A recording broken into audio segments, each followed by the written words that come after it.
things here. Oh, heavens! If you do love old men, if your sweet sway allow obedience, if you yourselves are old, make it your cause. Send down and take my part. Art not ashamed to look upon this beard? Oh, Regan, wilt thou take her by the hand? Oh, side you are too tough, will you yet hold?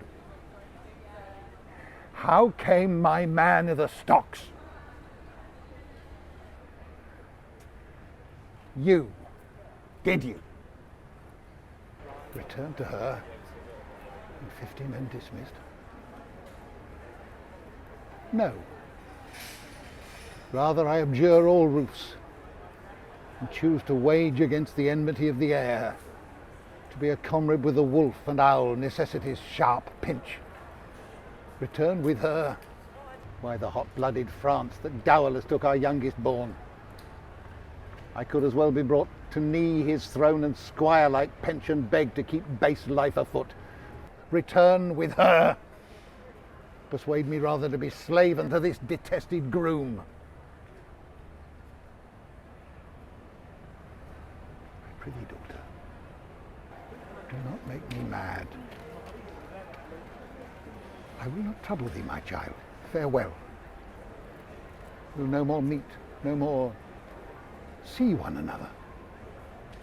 But yet, thou art my flesh, my blood, my daughter, or rather a disease that's in my flesh which I must needs call mine. Thou art a bile, a plague sore or embossed carbuncle in my corrupted blood, but I'll not chide thee. Let shame come when it will, I do not call it. I do not bid the thunder-bearer shoot, nor tell tales of thee to high-judging Jove. Mend when thou canst. Be better at thy leisure. I can be patient. I can stay with Regan, I and my 100 knights.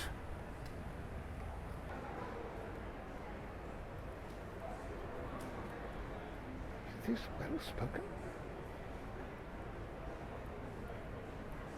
I gave you all, made you my guardians, my depositaries, but kept a reservation to be followed with such a number. What? Must I come to you with 25? Regan said you so.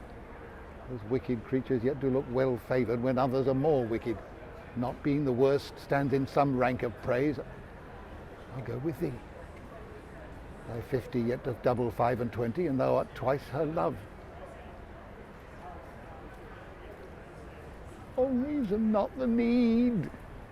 Our basest beggars are in the poorest things superfluous. Allow not nature more than nature needs. Man's life is cheap as beasts. Thou art a lady. If only to go warm were gorgeous, why nature needs not what thou gorgeous wearest, that scarcely keeps thee warm, but for true need. You heavens, give me that patience I need. You see me here, you gods, a poor old man, as full of grief as age, wretched in both.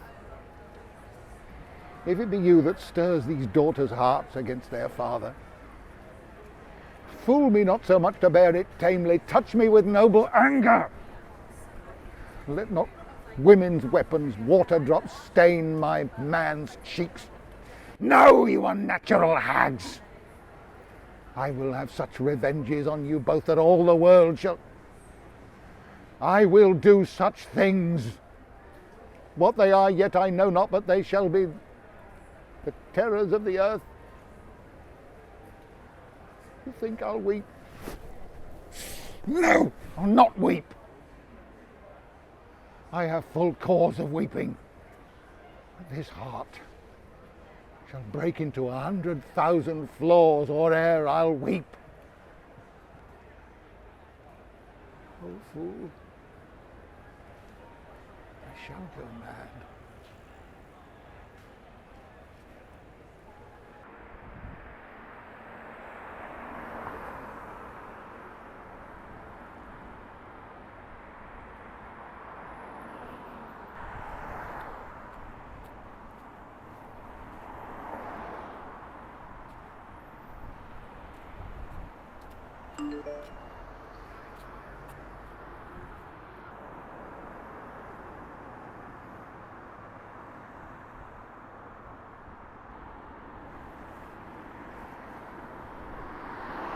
Blow, winds, and crack your cheeks. Rage, blow. You cataract and hurricane, spout till you have drenched our steeples, drown the cocks. You sulphurous and thought-executing fires, vaunt couriers to oak-cleaving thunderbolt, singe my white head. And thou, all shaking thunder, strike flat to the thick rotundity of the world. Crack nature's moulds, all germ and spill at once that makes ingrateful man. Rumble thy bellyful, spit fire, spout rain. Nor rain, wind, thunder, fire are my daughters. I tax not you, you elements, with unkindness. I never gave your kingdom, called your children. You owe me no subscription. Then let fall your horrible pleasure. Here I stand, your slave, a poor, infirm, weak and despised old man. And yet I call you servile ministers, that will with two pernicious daughters join your high-engendered battles against a head so old and white as this. Oh, 'tis foul!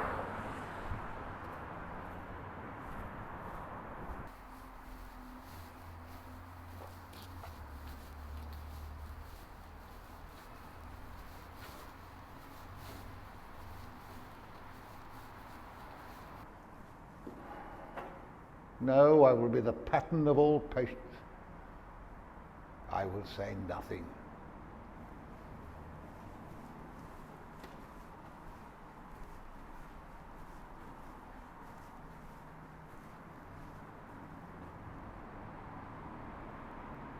Let the great gods that keep this dreadful pudder o'er our heads find out their enemies now. Tremble, thou wretch, that hast within thee undivulged crimes unwhipped of justice. Hide thee, thou bloody hand, thou perjured and thou simular of virtue that art incestuous. Caitiff, to pieces shake, that under covert and convenient seeming has practised on man's life. Close pent-up guilt, rive your concealing countenance and cry these dreadful summoners grace. I am a man more sinned against than sinning.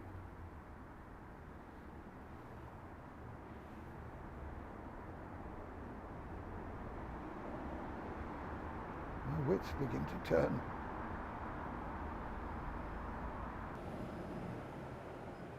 Come on, my boy. How does my boy? Art cold? I'm cold myself. Where is this straw, my fellow? The art of our necessities is strange that can make vile things precious. Come, your hovel. Poor fool and knave. I have one part in my heart that's sorry yet for thee.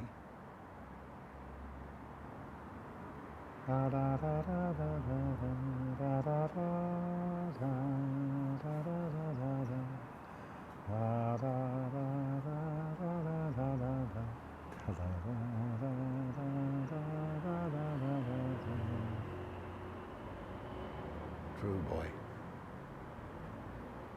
Come, bring us to this hovel.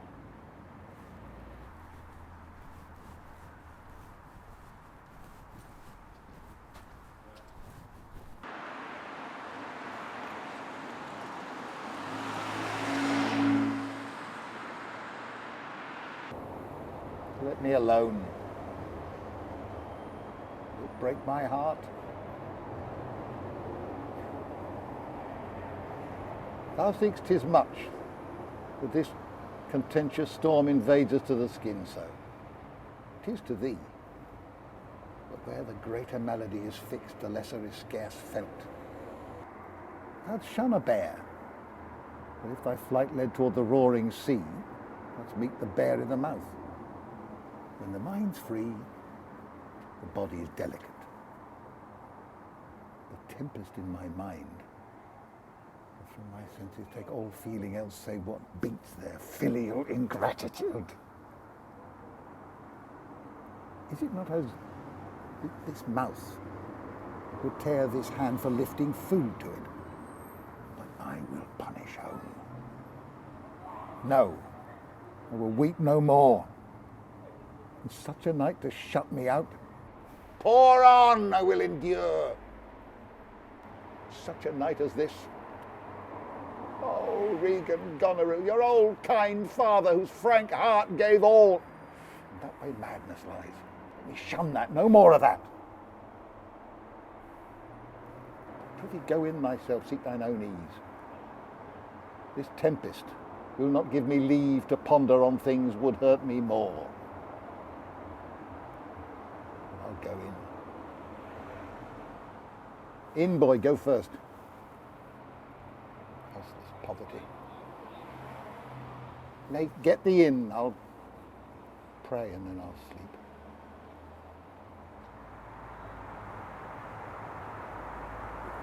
Poor naked wretches, wheresoe'er you are that bide the pelting of this pitiless storm.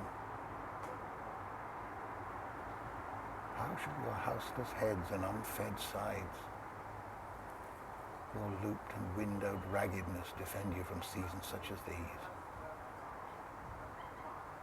Oh, I have taken too little care of this. Take physic, pomp. Expose thyself to feel what wretches feel, that thou mayst shake the superflux to them and show the heavens more just.